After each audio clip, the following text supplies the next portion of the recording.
Okay, this is Mr. Pistone reviewing Unit 2 post-test on uniform motion.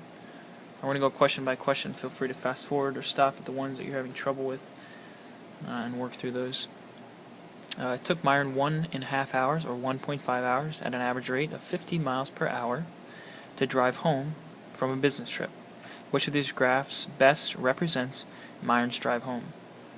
Okay, the strategy I'm going to be using is to kind of circle the important information or the given information and then kind of use that a piece at a time to eliminate choices that cannot be true and then to narrow down the likely choices of what might be a true answer.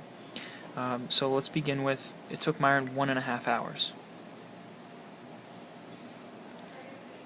At an average rate of 50 miles per hour. Okay, miles per hour could be written like that. Miles slash or miles over hour. So the word per means fraction. So we know that that must be a speed. And he's driving home.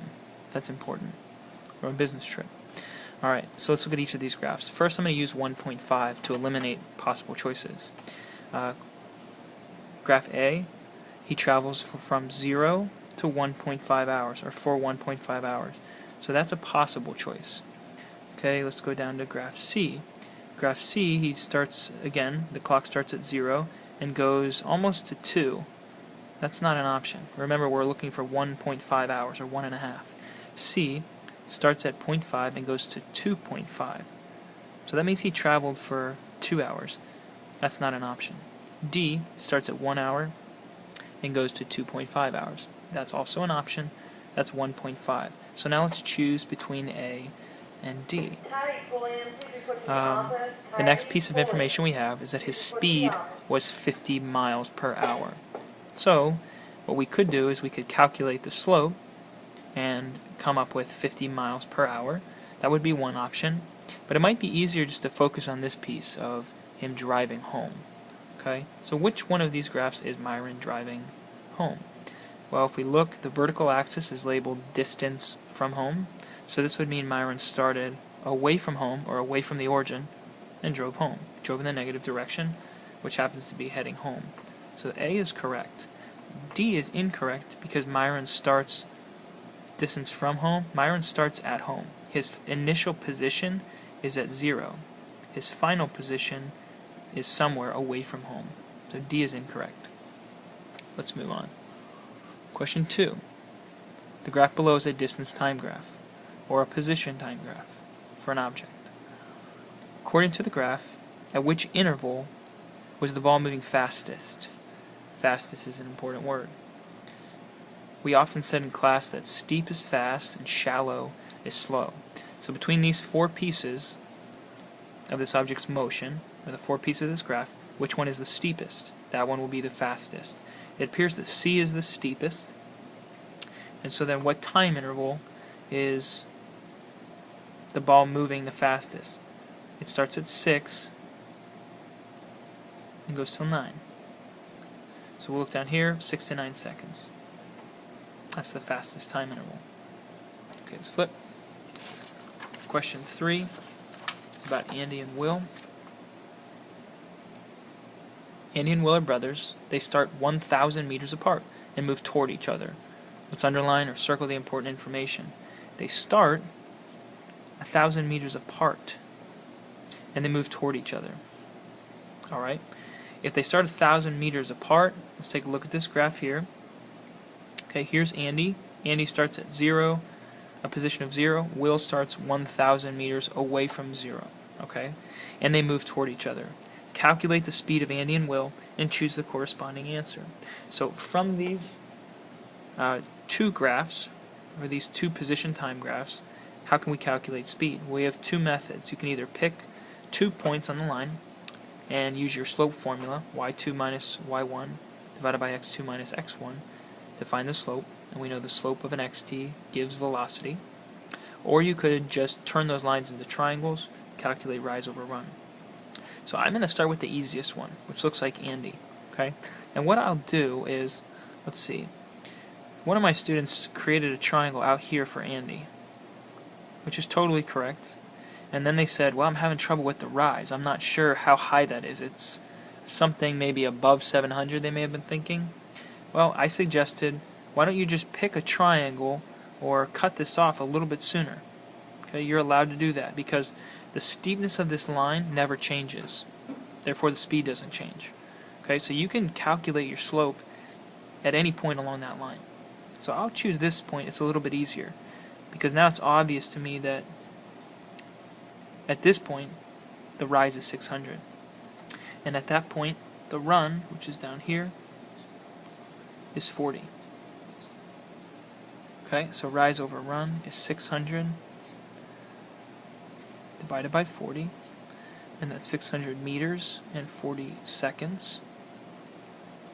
These zeros can cancel, and 60 divided by 4 is 15 meters per second. Now we calculated this for Andy.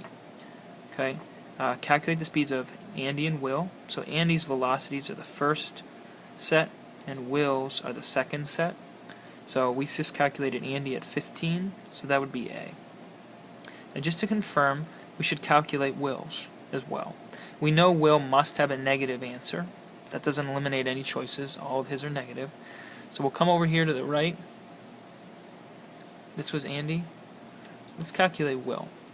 Okay. What is the rise for Will's graph? Okay. Will starts at a position, the rise would go from 0 all the way to 1,000. So that rise is 1,000. And the run for Will is all the way out to 50. So that one was nice and easy. Again, these zeros can cancel. And 100 divided by 5 is 20. Again, this was meters per second. Now, 20 is not correct. If we look at Will's line, or his graph, it's a negative slope. So if you're going to use the rise over run method, you need to be aware of whether or not the slope is positive or negative. In this case, Will's is negative. So this would be a negative 20. Okay? And sure enough, that confirmed the correct answer is A.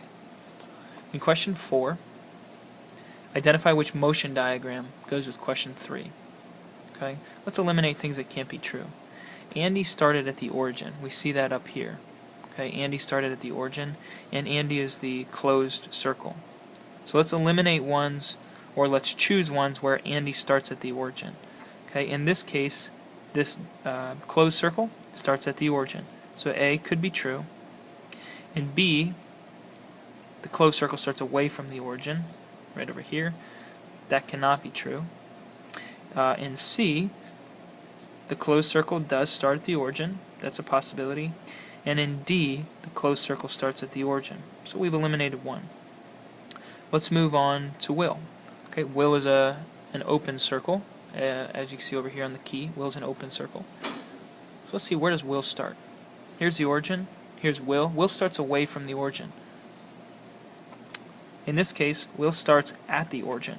So now we know that A cannot be true. Will started at the origin. In graph C, Will starts at the origin again. So that, again, cannot be true. Okay, and now let's look at D. In this case, Will starts away from the origin and moves in the negative direction. Is that true? Let's confirm. Will starts away from the origin and he moves in the negative direction. D is true. Confirming, Andy starts at the origin and moves away. So D is the correct answer for the motion diagram for Andy and Will. So we get question 5. Question 5 is typically a pretty challenging question, so good job if you were able to navigate this one correctly. Eric and Katie parked their cars 240 meters apart. Their velocities versus time are given in the graph below. Which xt graph below corresponds to Eric and Katie's motion? So what are we looking for? We're looking for which xt graph below corresponds to Eric and Katie's motion. So we need to choose one of these four. Let's see what they gave us. They parked their cars 240 meters apart. Their velocities versus time graph are given in the graph below. So they also gave us this VT graph right here. Let's start with this first piece of information to try to eliminate a couple graphs that cannot be true. Okay, Okay, in this case, Eric and Katie do not start 240 meters apart. They actually both start 240 meters from the origin. So they're starting together. So A cannot be true. In B, again, Eric and Katie start at the same place, and they both move in the positive direction. Okay, but because they started together, that cannot be true. In C and D, we see that Eric and Katie in both graphs started 240 meters apart. So both of these are potentially correct answers. So let's take it a step further. Let's look up at the VT graph, which was given information. In this case, Eric had a positive velocity and Katie had a negative velocity. In which case is that true? That's only true of case D, where Katie has a negative slope, which means a negative velocity, because the slope of an xt gives velocity, so that was negative, and Eric had positive. So D is the only graph that correctly describes Eric and Katie's motion. 240 meters apart, Eric has a positive velocity, Katie has a negative velocity.